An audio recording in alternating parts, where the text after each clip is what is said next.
పోలేదు? BJP party కులగణని వ్యతిరేకిస్తుందా? బీజేపీ బీజేపీ మీరు చేసినటువంటి కులగణని సెన్సస్ని బయట పెట్టట్లేదు అంటారు. దీంట్లో అంటే బీజేపీ బీసీలు ఎస్సీలు ఎస్టీలకు వ్యతిరేకమని మీరు భావిస్తారా? 100% దాంట్లో డౌట్ ఎందుకు? బీజేపీ చాలా స్పష్టంగా చెప్తుంది కదా. ఇప్పుడు మండల్ కమిషన్ మూవ్మెంట్ వచ్చింది, రిజర్వేషన్ ఉద్యమం. మండల్ కమిషన్ రిజర్వేషన్లను బీసీలకు రిజర్వేషన్లు ఇవ్వడాన్ని వ్యతిరేకించిన వాళ్ళు ఎవరు? ఆ మూలాలు ఉన్నటువంటి అరుణ్ శౌరి కదా ప్రధాన నాయకత్వం వహించింది. ఆయన బీజేపీ కేంద్ర మంత్రిగా పనిచేయలే మొన్నటిదాకా 10 సంవత్సరాల కాలంలో. కాబట్టి ఎవరెవరైతే రిజర్వేషన్ వ్యతిరేక ఉద్యమానికి నాయకత్వం వహించిండ్రో వాళ్ళంతా బీజేపీ ఆర్ఎస్ఎస్ మూలాల నుంచే ఉన్నారు. ఇది వాస్తవమే కదా. ఇదేదో నేను చెప్తున్నటువంటి మాట కాదు కదా ఇది. ఇప్పుడు బీజేపీలో ఉన్నటువంటి ప్రతి నాయకుడు ఇవాళ రిజర్వేషన్లను తీసేస్తాం, వాళ్ళు చాతుర్వర్ణ వ్యవస్థ ఇంప్లిమెంట్ చేయాలి, మన ధర్మాన్ని ఇంప్లిమెంట్ చేయాలనేది వాళ్ళకు ఉన్నటువంటి ఎజెండా.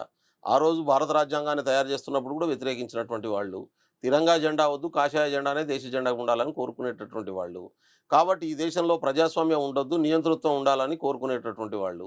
ఇవాళ వాళ్ళు చెప్పేటటువంటి విధానంలో బీసీలు ఎస్సీలు ఎస్టీలు మహిళలు, ఏ కుల మహిళ అయినా అగ్రకుల మహిళ కూడా బానిసే వాళ్ళ దృష్టిలో. ఇది మన ధర్మం చెప్తుంది, అదే ఇంప్లిమెంట్ కావాలని చేస్తూ ఉన్నారు. వాళ్ళు మాట్లాడేటటువంటి తీరు, వాళ్ళు కార్యాచరణ చాలా స్పష్టంగా ఉన్నటువంటి స్థితి ఉంది.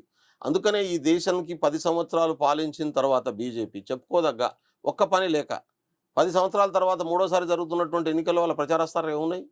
కాంగ్రెస్ను తిట్టడం, హిందూ ముస్లిం అనడం. ఎందుకు లేదు? ఏం చెప్తారు ఒక్క చెప్పండి. వాళ్ళు చేసిన అభివృద్ధి ఏమైనా చెప్తున్నారు?